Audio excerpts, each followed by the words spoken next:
Olá, você que me segue no Rodrigo Silva Arqueologia. Olha que lugar bonito que eu achei para gravar aqui. Eu estou ainda em alguns dias de férias, estou na fazenda de alguns amigos queridos aqui no Paraná, mas eu não podia deixar de ter o nosso bate-papo aqui através dos vídeos do Rodrigo Silva Arqueologia. E, como você já sabe, se você não é inscrito no canal, se inscreva. E se gostar do conteúdo, deixe o seu like, o seu comentário e fale para os seus amigos, tá bem? Hoje eu gostaria de falar de dois temas relacionados ao livro do Gênesis, aproveitando essa pegada de que o tema Gênesis está em alta por causa da novela da Record e muita gente fazendo perguntas sobre a minha relação com a novela, etc. Eu vou falar um pouquinho sobre quem foi a mulher de Caim, misteriosa mulher de Caim, e também sobre a queda de Lúcifer no céu.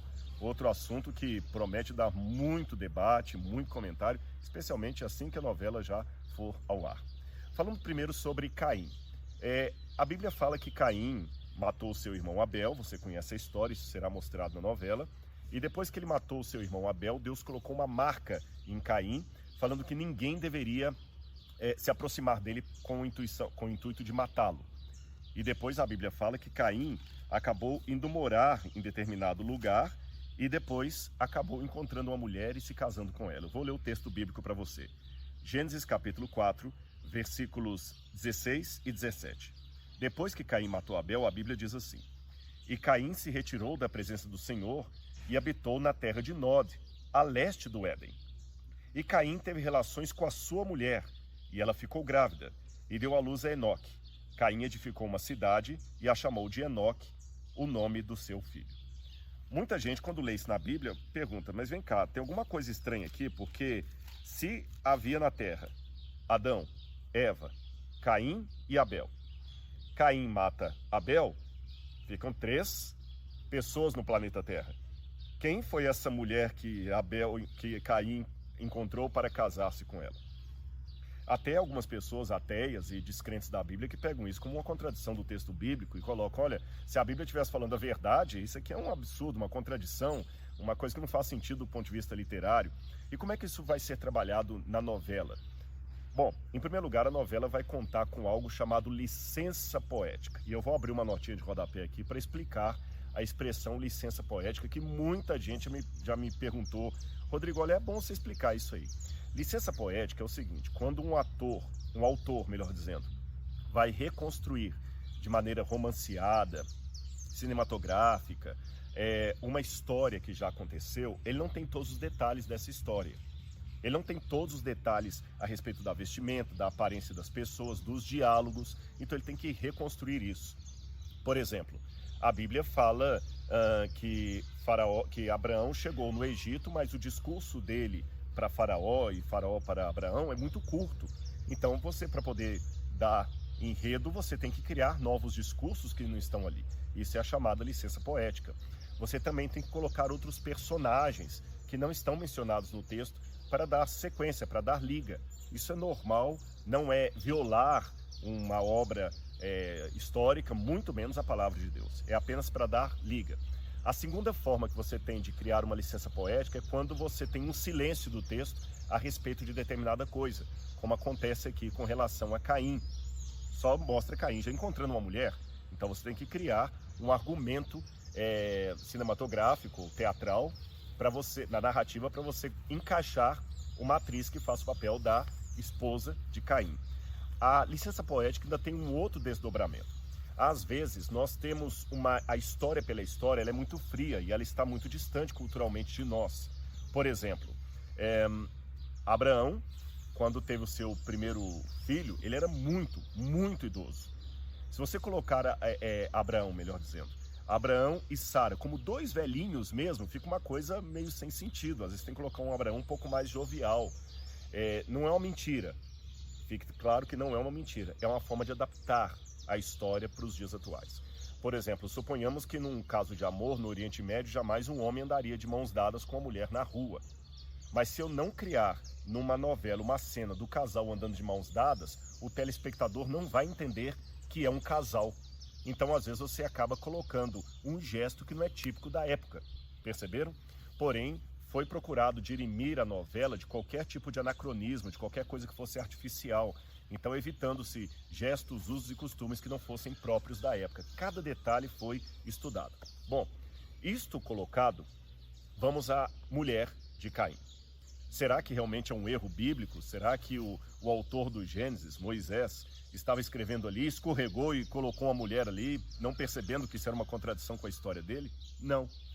Muita gente se esquece ou não presta atenção numa passagem da Bíblia que está em Gênesis, capítulo 5, versículo 4, que ao falar da descendência de Adão, depois que ele teve um filho chamado Sete, o verso 4 diz isso. Depois que gerou esse filho, Sete, Adão viveu 800 anos e teve filhos e filhas. Então Adão e Eva tiveram filhos e filhas cujos nomes não aparecem na Bíblia. E convenhamos, 800 anos, 8 séculos de história, dá tempo de gerar muita criança, dezenas e dezenas delas. Então, em outras palavras, Caim acabou se casando com uma irmã, uma prima de primeiro grau, ou quem sabe uma sobrinha. Então isso não é uma contradição bíblica. Havia outras pessoas ali com quem Caim pudesse se casar. É porque a gente imagina a história Caim matando Abel, só estavam os dois ali, Adão e Eva e mais ninguém. Mas a Bíblia abre a possibilidade de, nesse meio tempo, lembra, eles viviam centenas de anos, nesse meio tempo em que ele mata o irmão, Adão já podia ter tido outros filhos com Eva, ou ainda, mais do que isso, nesse meio tempo que ele mata o irmão, entre ele matar o irmão e encontrar uma mulher para se casar, podem ter se passado centenas de anos, dezenas de anos ou anos a fim, e isso não é contemplado diretamente no texto, porque a Bíblia resume em 2 versículos, quem sabe 50 anos de história. Percebeu? Eu sei que agora a dúvida de cada um que está me ouvindo fica um pouco diferente. Quer dizer que Deus permitiu o incesto? Bom, nas leis mosaicas, o incesto vai ser algo proibido por Deus. E de fato, se você conversar com alguém da área biológica, casamentos consanguíneos, irmão com irmã, primo de primeiro grau, são casamentos altamente complicados do ponto de vista biológico. Então, eu posso deduzir, é apenas uma dedução, não posso bater o martelo nisso, talvez num primeiro momento, os casamentos consanguíneos não fossem um problema, mas com a mudança genética da humanidade passaram a ser um problema, então Deus proibiu. Haja vista que Abraão era casado com Sara e Sara era meio-irmã de Abraão. Ela era meio-irmã de Abraão. E em momento algum a Bíblia fala que o casamento de Abraão com Sara era um casamento que Deus não aprovava. Percebeu? Mas isso, é claro, é uma hipótese. A Bíblia não diz necessariamente por que Deus permitiria um casamento incestuoso na época ali no início da humanidade e proibiu depois. Eu sei que Deus tem as suas razões, nós podemos conjecturar com algumas hipóteses, mas amarradas no texto bíblico. Entendeu? Onde veio então a irmã de Caim? Aí eu resolvo o primeiro problema. Como é que isso vai ser tratado na novela? Você tem que aguardar e assistir. Mas lembra aquela sugestão que eu lhe faço. Sempre acompanhe a novela com a Bíblia.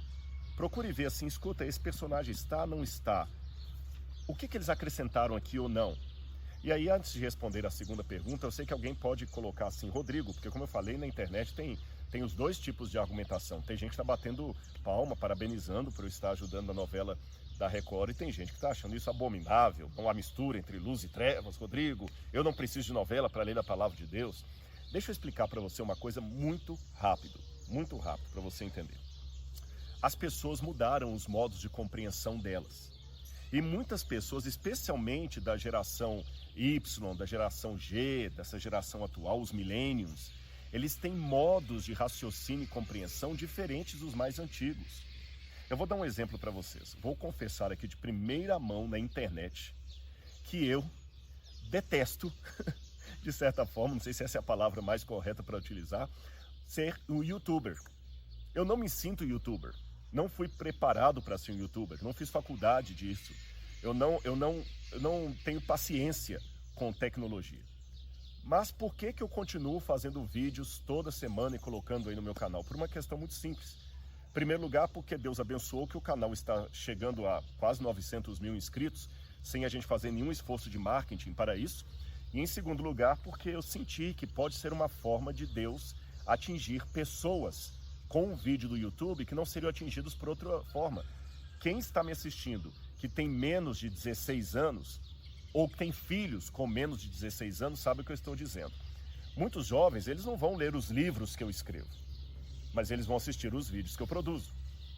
Então, eu sei que você que tem 40, 50, 60 anos é atingido por uma pregação da igreja, mas normalmente o mais jovem, talvez ele nem vá à igreja. E aí? Eu não vou atingir esse jovem?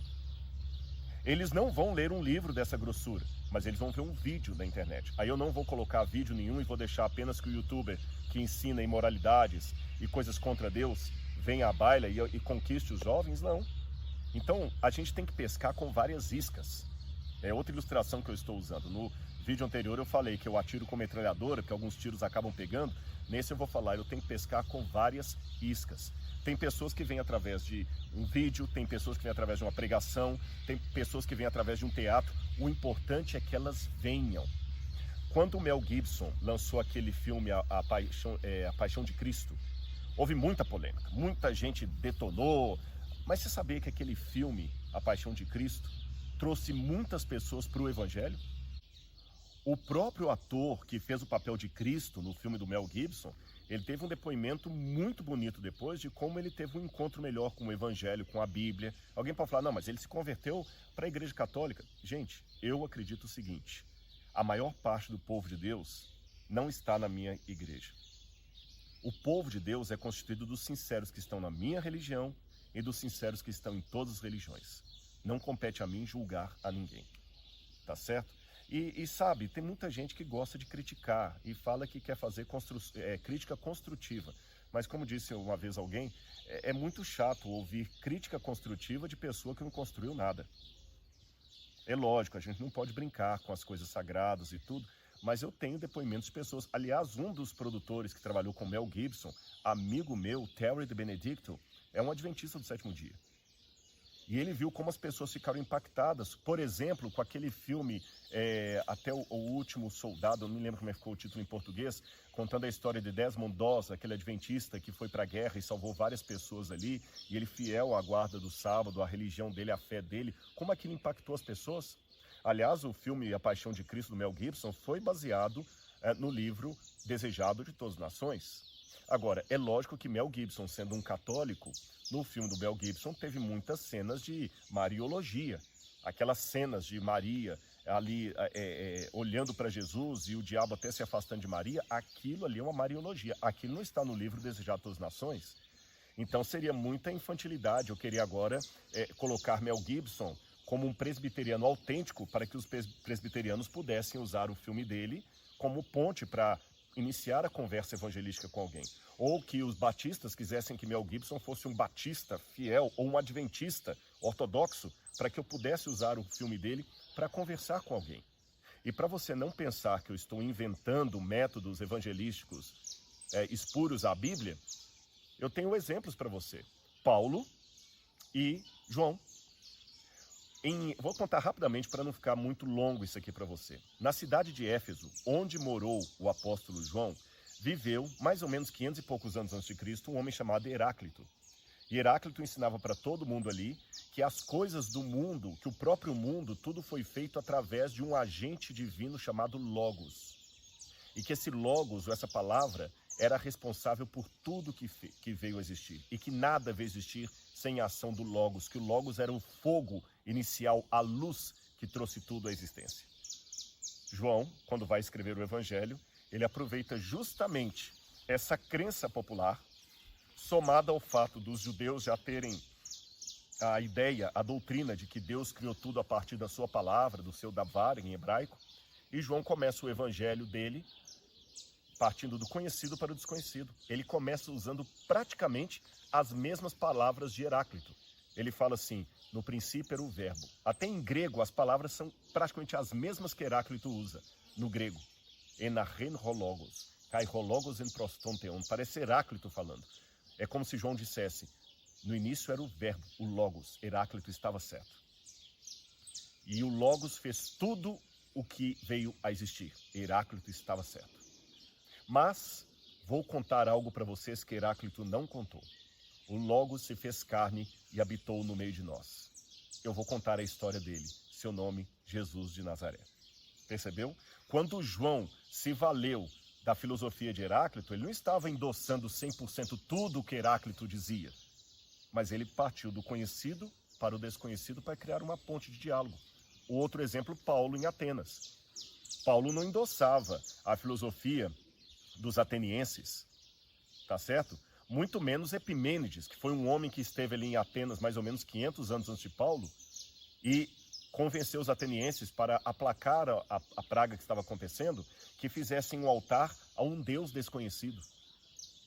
Paulo não endossava a teoria de Epimênides, mas sabendo que ele estava num lugar onde havia muitos deuses e lá um altar ao Deus desconhecido, Paulo falou, olha, tá vendo aquele ali?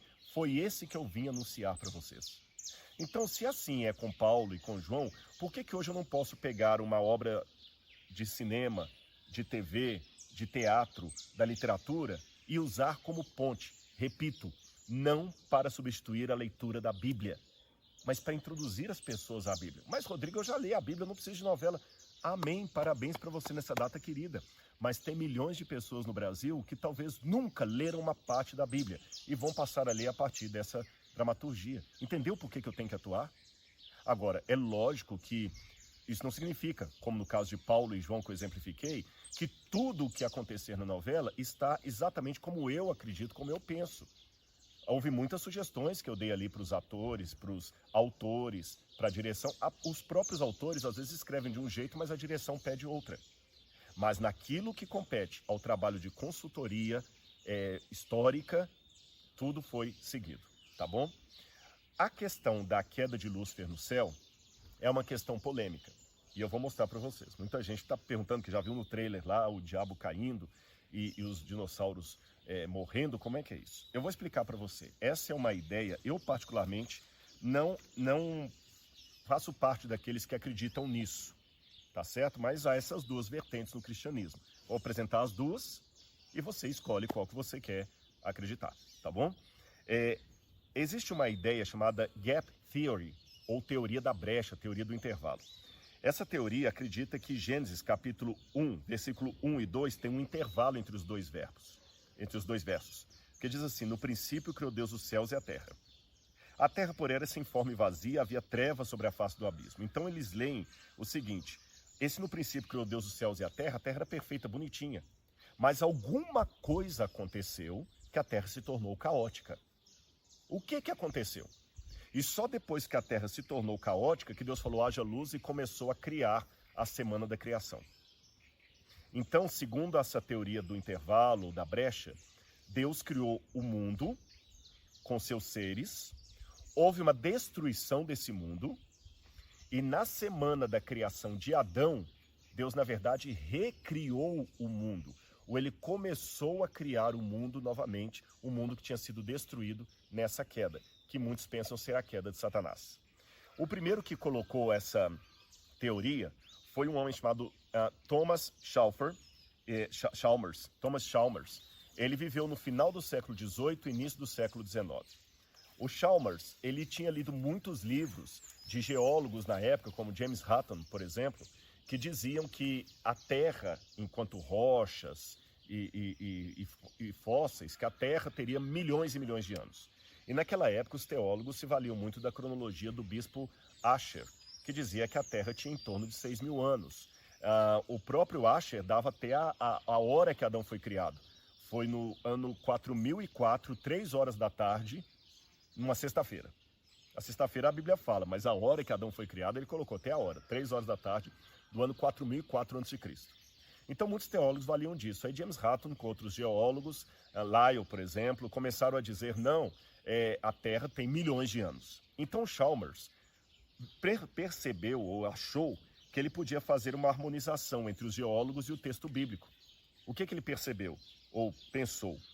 Houve no princípio uma criação do céu e da terra, mas Lúcifer talvez foi jogado por Deus aqui, a terra foi destruída, os seres que aqui havia se tornaram os fósseis, e no primeiro dia da criação de Adão, Deus começou a separar tudo e reorganizar a terra. Tá bem? Essa é a chamada teoria da brecha. Muitos grupos principalmente pentecostais e neopentecostais, acreditam na teoria da brecha. Então, para eles, Adão, quando foi criado, a Terra já existia por milhões de anos, havia uma população aqui que foi destruída pela ira de Deus, eles se tornaram os fósseis. E Satanás está solto por aqui, os anjos dele presos no abismo, e os espíritos em prisão, os demônios, seriam almas desses que viveram aqui. Bom, essa ideia foi popularizada por uma Bíblia chamada Bíblia de Scofield, que foi a Bíblia máxima de muitos evangélicos nos Estados Unidos, especialmente da linha pentecostal e neopentecostal. Porém, hoje, muitos pentecostais estão questionando a teoria do intervalo. Por exemplo, eu tenho uma lição da escola dominical, da CPAD, da Casa Publicadora das Assembleias de Deus, que diz que não tem base bíblica acreditar na teoria do intervalo. Eu, Rodrigo, particularmente, eu não acredito na teoria do intervalo por algumas razões, que eu vou apresentar para vocês. A primeira delas é a seguinte, quando você vai para 1 Coríntios 15, 22, Romanos capítulo 5, verso 12, em ambos os textos, Paulo fala que Adão introduziu o pecado no mundo. Que Adão foi o primeiro a introduzir o pecado no mundo e que a partir de Adão, todos pecaram. Ora, se foi a partir de Adão, então não houve nenhuma rebelião no mundo antes que trouxe o pecado pré-adâmico. Senão Adão não seria o primeiro a introduzir o pecado no mundo, ele já seria o segundo. Tá certo? A outra dificuldade que eu tenho com esse texto é quando você vai para 2 Pedro, capítulo 3, versos 5 e 6. Ali Pedro diz que o primeiro céu e a primeira terra foi destruída por um dilúvio. E esta terra vai ser destruída pelo fogo na volta de Jesus. Então Pedro deixa bem claro nesse texto que há duas terras, uma destruída pela água e outra destruída pelo fogo no futuro, que será destruída pelo fogo. Não há uma terra prévia.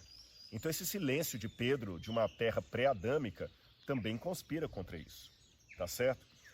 Outro problema é que dificilmente antes de Chalmers nós encontramos qualquer pessoa que defendia a teoria do intervalo. Então eu particularmente, com esse silêncio bíblico e outras coisas mais, não vejo muita base bíblica para acreditar na teoria do intervalo. Bom, Rodrigo, se não foi assim, para você, quando é que Lúcifer foi arremessado do céu? A imagem, que já até apareceu no trailer, de Lúcifer caindo do céu como fogo, ela tem base bíblica. Porque Jesus fala em Lucas, capítulo 10, verso 17, eu via Satanás caindo do céu como um raio. Algumas traduções dizem como um relâmpago. Então a imagem de Lúcifer sendo lançado do céu como um raio, relâmpago, faz sentido. Aliás, uma notinha aqui, Lúcifer é um nome que não aparece também na Bíblia. É uma tradução do latim, Luciferus, Lutíferos, que significa portador de luz. Mas sobre isso eu falarei num outro vídeo, tá bom?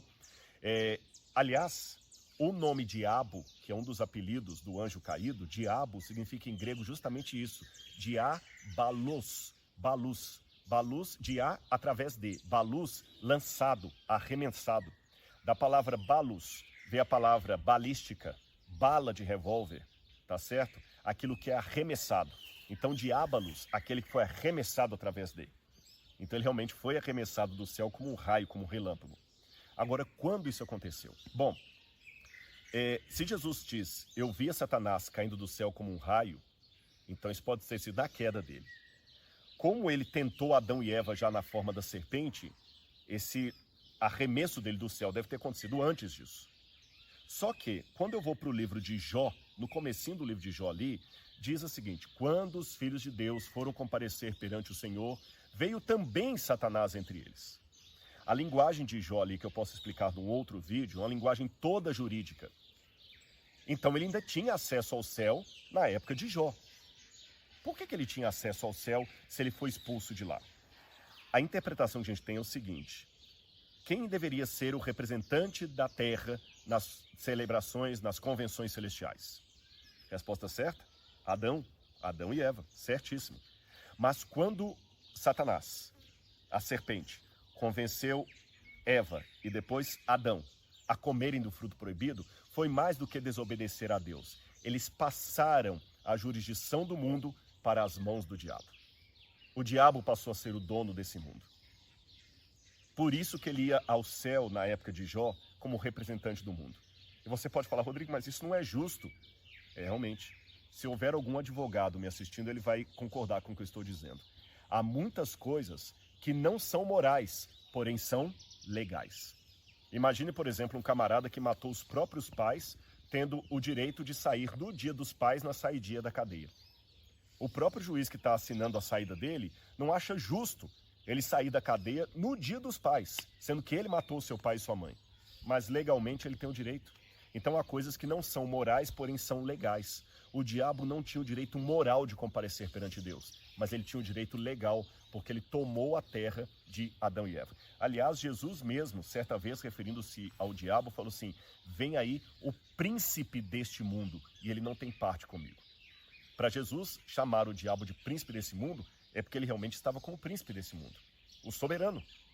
E quando é que o mundo deixou de ser do diabo e ele perdeu de fato o acesso como representante da terra? Muito bem. Quando Jesus morre na cruz do Calvário e o véu do santuário se rasga, naquele momento o diabo perde o direito, porque o que Adão perdera na queda, Cristo recuperara na sua morte expiatória. Por isso que a Bíblia fala: o mundo e o reino se tornaram do Cristo e do seu povo escolhido. Nós temos o reino porque Jesus o recuperou.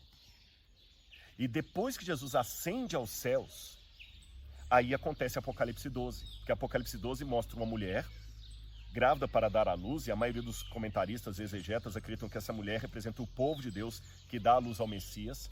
Aquela criança que a mulher dá à luz, ela é arrebatada até o céu. E lá existe a batalha entre Miguel e o dragão, que é a antiga serpente, e o dragão é arremessado. Veja bem, para o fato do dragão ser chamado a antiga serpente, é que esse arremesso dele do céu aconteceu depois da queda de Adão e Eva. Perceberam? Porque ela fala: e foi arremessado o dragão, a antiga serpente que se chama Diabo e Satanás, o acusador dos nossos irmãos. Se ele foi arremessado, sendo chamado de antiga serpente, é porque esse arremesso dele aconteceu depois da queda. Na minha opinião, depois da ascensão de Jesus. Quando Jesus volta para o céu triunfante por ter vencido a morte e ter recuperado de novo a humanidade através do seu sangue derramado na cruz, o diabo não tem mais lugar no céu. Ele é arremessado e, segundo o Apocalipse, cai na terra, cheio de grande cólera, sabendo que pouco tempo lhe resta. Entenderam então a minha posição? É assim que eu entendo o arremesso de Satanás. Entendeu também o que significa a teoria do intervalo? Eu apresentei algumas razões porque eu não concordo com ela. Entenderam qual é o meu papel na novela?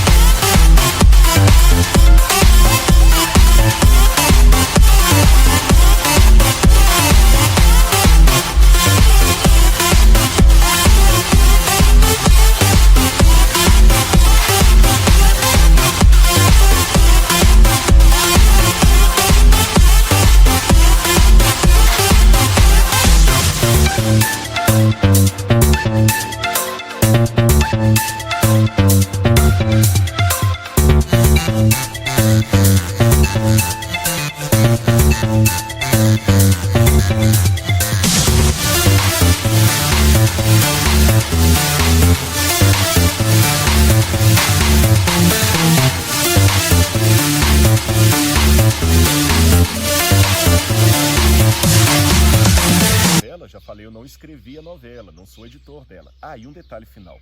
Eu louvo muito, de coração, eu louvo a Deus por vários que escreveram assim: Rodrigo, agora que eu sei que você está assinando a novela, aí agora eu vou assistir. Se o Rodrigo está ali é porque é coisa boa. Em nome de Jesus eu agradeço muito, mas eu não quero que você acredite apenas em mim no que eu falo. Pesquise sempre a palavra de Deus, tá bem? E saiba que, mesmo tendo todo o esmero, há coisas na novela que fazem parte da licença poética, que você já sabe, e outras que fazem parte da linha teológica dos autores, e não necessariamente a minha.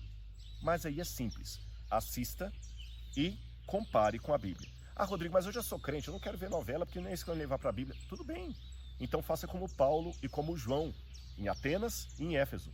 Use a novela, quem sabe, como um pano de fundo para você evangelizar a sua vizinha. Aproveite que milhões de pessoas vão estar assistindo Gênesis e falam assim: olha, meu vizinho, você está assistindo Gênesis? Que interessante aquilo ali, a Eva e tudo. Você quer que eu dê um estudo para você sobre o Gênesis na sua casa? Quero. E você vai ganhar uma pessoa para Cristo usando a novela. Não é a novela que vai evangelizar, é você. Não é a novela que vai salvar, é a palavra de Deus. Mas a novela pode ser, quem sabe, um bom quebra-gelo para iniciar uma conversa missionária. Você não acha? E eu peço que você ore por mim e por todos os que certamente poderão ser atingidos por essa projeção, por esse produto. Que Deus abençoe a cada um. Um grande abraço pelo carinho. E obrigado pelo carinho. Tchau, tchau.